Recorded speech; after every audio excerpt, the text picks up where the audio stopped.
আজীবন যদি গুনাহ করো জন্ম থেকে মৃত্যু পর্যন্ত, আর কিয়ামতের মাঠে দাঁড়িয়ে যদি আমাকে বলে দিতে পারো যে আল্লাহ জন্ম থেকে মৃত্যু পর্যন্ত গুনাহ করেছি ঠিকই, কিন্তু বিপদে পড়লে কোনোদিন তাবিজের আশ্রয় গ্রহণ করিনি, বিপদে পড়লে কোনোদিন জিন পীরের আশ্রয় গ্রহণ করিনি, বিপদে পড়লে কোনোদিন মাজার দরগায় যায়নি, কোনো দিবস, কোনো স্থান, কোনো কাল, কোনো পাত্রকে আলাদাভাবে সম্মান করিনি, সেটা শহীদ মিনার হোক আর যে দিবসই হোক সেটাকে আলাদাভাবে সম্মান করিনি। যেমন হিন্দুরা করে শিবলিঙ্গের সম্মান, যেমন হিন্দুরা করে বটগাছের সম্মান, যেমন হিন্দুরা করে গঙ্গা নদীর সম্মান, এরকম আলাদা কোনো দিন, জন্ম দিবস হোক, মৃত্যু দিবস হোক, আলাদা কোনো দিনকে, আলাদা কোনো স্থানকে, আলাদা কোনো কালকে আল্লাহ সম্মান করিনি। এইভাবে যদি আপনি বলতে থাকতে পারেন আল্লাহর সামনে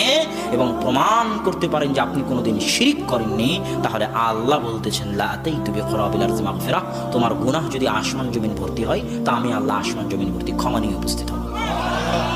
এটাই হলো তাওহীদ, এটাই তাওহীদ।